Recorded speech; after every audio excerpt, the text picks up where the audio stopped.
Welcome back, everyone. I hope you're doing well. Of course, we have another video of the Roman Republic, Gaius Marius. This is a new channel. I don't think we've seen this channel before. So, description, you'll be able to see the original content as always. The Cimbrian War. We're going to kind of like take a leap back into that, and then we'll talk about the Saturnine crisis as well. Excited about doing both. Glad you're here with me. Make sure you hit that like button. It really does help our channel out a lot. Let's jump right in and watch together. Yes, cannot hear. Sacked by the Senones. In 387, Rome was sacked by the Senones, a migrating Gallic tribe. This pivotal episode in Roman history nearly saw the Republic destroyed and instilled in the Romans the pathological fear and hatred of migrating hordes, a characteristic that had not faded in the slightest by the 110s BC. So, as the Germanic Cimbri tribe approached Roman territory, tensions were high. Beginning their migration near modern-day Denmark. Dang, there's so many migrations that come from Scandinavia. It's insane. It's either the steppe or the Scandinavian side, and it's... Guys, let me know below. I'm very fond, meaning I know of like, for example, Jutland Jutes, right? Anglo-Saxons moved to British Isles, and then the tons of migrations that happen in what we would consider modern day Russia, the steppe, Mongolia, all of that area, migrating west. Has there been similar accounts of migrations east in the same fashion? And maybe we just don't think about it as much because most of what I consume is the west. Let me know. I'll continue. The Cimbri slowly wound their way through Central Europe and eventually found themselves in the lands of the Cherusci, who were understandably unhappy at the sight of huge hordes rocking up on their doorstep, and requested help from a Roman governor named Gnaeus Papirius Carbo. Seeing an easy path to glory, Carbo was eager to oblige. He initially acted friendly, entering into talks with the Cimbri, but he secretly prepared to ambush them as they passed through an alpine passage. Despite his advantageous position, Carbo's 30,000 army was found out, overwhelmed and annihilated by the huge Cimbric wave. 6,000 Roman survivors, Carbo among them, trudged back to safety. Carbo would pay dearly for his failure, and when he returned he was prosecuted and soon committed suicide. The Cimbrian activity in the aftermath of the battle is murky, but they didn't entangle themselves with the Romans for 4 more years, when they eventually wound up in southern Gaul near the Roman province of Narbonensis. In response, Consul Marcus Junius Silvanus marched north with an army to square off with the Germans. When the armies had drawn closer to each other, the Cimbri sent envoys to Silvanus, asking for some land to settle on, but he was having none of it, and simply told the Cimbri to get lost. This typically Roman style of diplomacy did not win over any of the Cimbri, and soon enough a battle broke out. Details are scarce, but we know that the Cimbri won another crushing victory. And that's unprecedented, isn't it? To see Roman armies just get decimated, not by, a Hannibal tribe in feuds with Carthaginians, not by Dacians, not by Parthians, but by what we would assume are barbaric tribes of the north. It's interesting, right? It's such an interesting thing because we put Rome on such a pedestal, but Rome usually overshadows the rest of the world in these contemporary times of, around this time. It's interesting. This opened the way to Italy, but the Cimbri had no desire to engage in a grueling war with the Republic. They had made themselves abundantly clear to Silvanus. They were just looking for a place to settle down. But once war with the Romans had begun, it would not stop until their enemies were utterly destroyed or reduced to servitude. The Cimbri moved north once again, but the damage they had done to Roman prestige remained. Many Gallic tribes, formerly awed by the Roman strength, now began to pillage Roman lands. In 107, the year Marius became consul. Of course, the Jugurthian War just finished up, I believe. His colleague Lucius Cassius Longinus led another army north to stop the Turingi tribe that had thundered through southern Gaul, but he was led into an ambush and slaughtered. 3 legions escaped after being humiliated into walking under the yoke. 3 armies had been sent north to face the barbarians, and the Romans had suffered 3 humiliating defeats. But the Romans refused to give up, and the wars rumbled on. 106 saw Consul Quintus Servius Caepio travel north to rectify the situation. Spoiler alert, he wouldn't.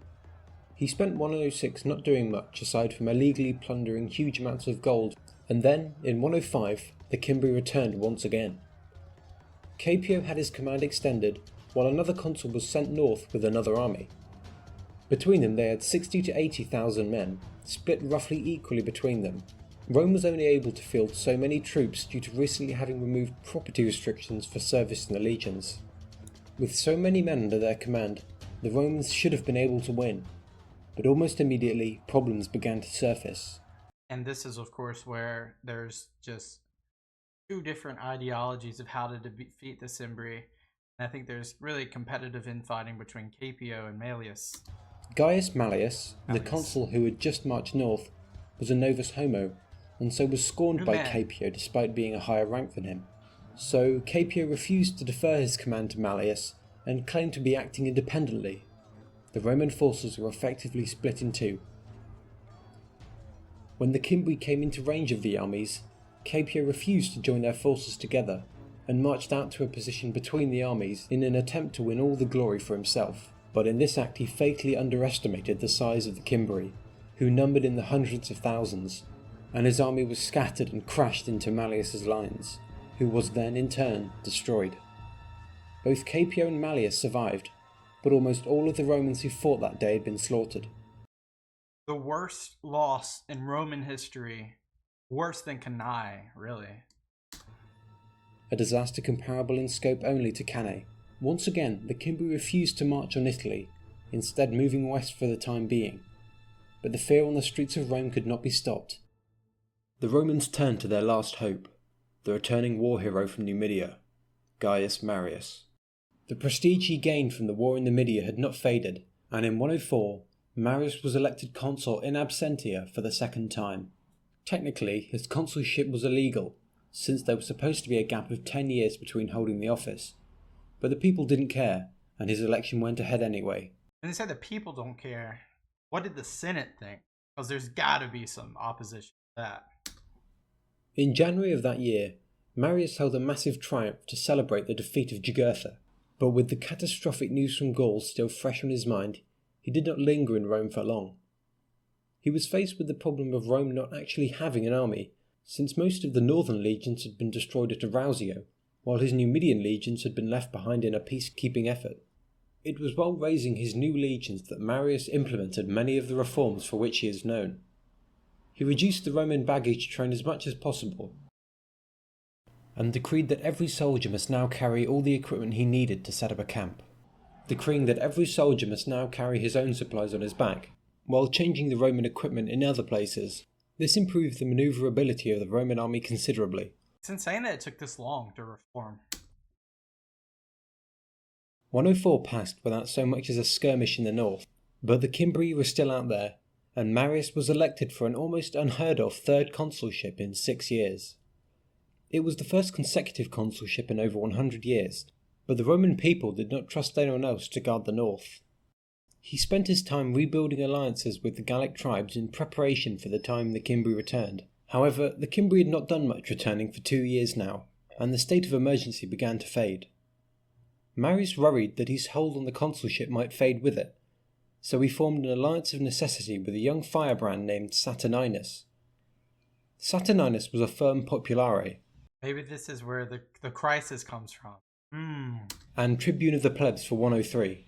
He attempted to build a power base for himself by pushing forward a law which granted land in Numidia to Marius's veterans. This simultaneously put him in Marius's good books, so the two came together to ensure Marius's re-election for 102.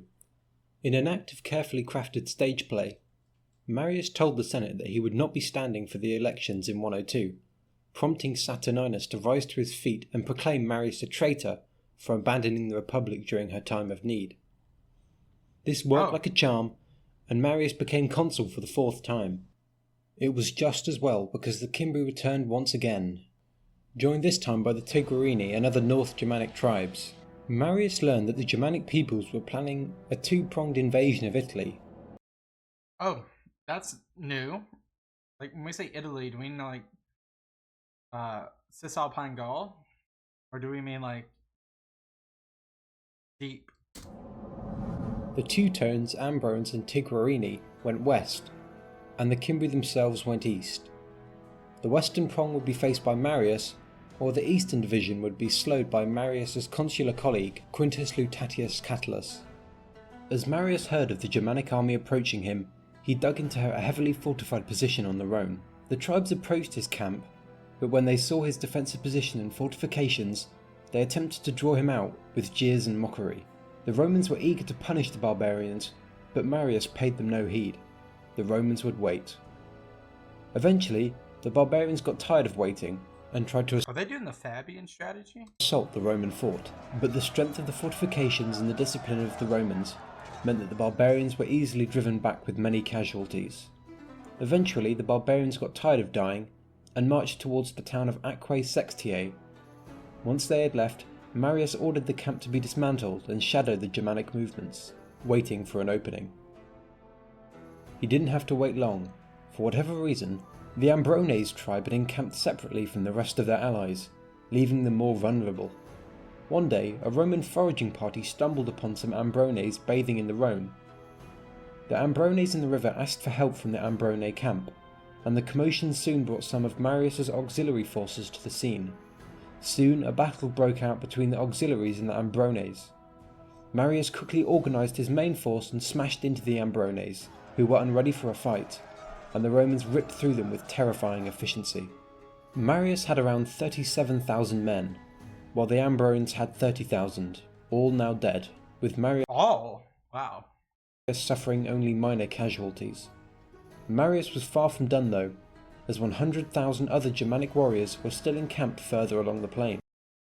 The 3-to-1 odds, and then depending on casualties, be worse.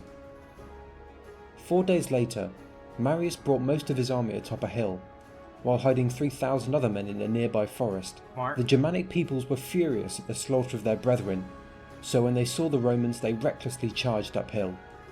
Marius had the terrain and the better troops, but the Germanic peoples had the numbers. The battle raged fiercely and evenly, until Marius sprung his trap and the Romans in the forest charged into the Germanic rear, shattering them and slaughtering their tightly packed troops. As many as 100,000 people died that day, with many women and children committing suicide after the battle. Oh. One prong of the invasions had been destroyed, but the Cimbri themselves had a much better time against Catulus in the east. Well, dang, Catalyst. Marius apparently just took down 130,000. Apparently, right? We don't know for sure. We can basically say casualties. But Catalyst, what's going on, bro? And had pushed his far smaller force beyond the Alps. At long last, the Cimbri were in Italy. Soon they defeated Catulus's legions in battle, but in 101, Marius returned, and was elected to his 5th consulship. Following this defeat, Marius's 5th consulship in how many years? This guy is becoming quite the character. I didn't know Marius was this unopposed as a leader. Insane, right? the Roman armies reunited south of the Po River, and Marius spent time gathering more troops to his side. By the time he crossed the Po in spring of 101, he had 50,000 troops at his back. The Cimbri initially sent envoys to Marius, asking for Rome to hand over land in Cisalpine Gaul. Yeah, what? I think this is just a sad case of migrations, you know, where you have a migrating people that really do not see, I mean, they're pushed up against a wall. There's either other tribes that you're vying against land with, or you have like a hegemonic power like Rome basically sees everything and basically is playing police for the greater scope of the peoples outside of their territory, their provinces, like Gaul. And you're kind of left with like, all right, we got to have this passive aggressive kind of like stance on who gets to go where, and that just leads the Cimbri to be a people that has to fight, or else. And warned him that soon their allies would cross the Alps in the west to support them. Marius laughed at this, and ordered the kings of the Teutones tribe paraded in front of the ambassadors. Shocked and enraged at the news of their brethren's death, they left Marius's camp soon after. The Romans and the Cimbri lined up for battle at a place called the Raudian Plains. Marius commanded the left flank of the army, Catulus commanded the centre, and Sulla was on the right. While we're talking about Is this just infantry? him, Sulla had served Marius as a military tribune for the first years of the war, but for some reason in 102 he requested to be transferred to the legions of Catulus. Exactly why Sulla asked for this is unknown, but it could have been another symptom of a widening gap between Marius and Sulla. Opposite the Romans stood more than 100,000 Cimbric warriors. Well, I don't see any cavalry on the side of Rome, but I do in Cimbri. 15,000 of which were cavalry. Okay. The Romans were content to let the Cimbri come to them, and held their ground. The Cimbri were marching into the sun and the wind, and the movement of men on both sides kicked up huge dust storms that smothered the battlefield and impaired vision. The Cimbri may have started with a frontal cavalry charge, which was driven back by the Romans and caused confusion in the main bulk of the Cimbric infantry. Soon the two lines clashed and Catulus fought with dogged determination. Sensing an opportunity, Marius may have led a flanking force through one of the dust storms and emerged on the Cimbrian flank. Sulla and Catulus fought fiercely further down the lines, and then Marius came crashing into the Cimbrian flank. Soon the battle became a rout, and then the rout became a slaughter. Apparently, the Cimbri women killed their own warriors as they fled, before killing their children and then themselves. Of course, we gotta take a lot of that with a grain of salt. A lot of it's legend, but some of it has some probably truth in it. More than 100,000 Cimbri had died that day, and those who escaped the slaughter were enslaved. The war was over, and Marius was bathed in glory as the saviour of Rome. His victories had catapulted him to the heights of glory in Rome, and not long after the battle, he was hailed as the third founder of Rome. Oh, that's not gonna go well. They do not like that. The people and the conservatives do not like that at all. Raising him to the rank of the Republic's most sacred heroes, Romulus and Camillus. For his own part in the victory, Sulla also rose in popularity and prestige. Now at the apex of his power, Marius returned home in triumph for a second time. However, all was not well in Rome, and the aging Marius would soon find himself embroiled in the bloody power politics of the capital. All the while, troubles brewed both at home and abroad, as Sulla and Marius grew further and further apart, until a Roman army marched on Rome for the first time. Whoa. First time. That's interesting. So yeah, we basically got a cap off of the Cimbrian War, with the Cimbri tribe really taking with allies in Gaul and above the Alps, and just ending horrendously for the people in the west. And then on the east, kind of looking like they could go against Catulus, but overall, once again, Rome prevails, which is a long time coming. So that really puts Marius as like as a pinnacle of like military strength at this point, because Girthian War and the Cimbrian War, like, what can this guy not do? He was elected consul for 4 or 5 times now. This is unprecedented. And now there's like a little foreshadowing that Rome will march an army on, well, there will be a Roman army march on Rome for the first time ever. What are we getting into? We'll have to see. Thank you guys for being here. Let me know any context missing in the comments. I appreciate you guys. Until next time, peace out.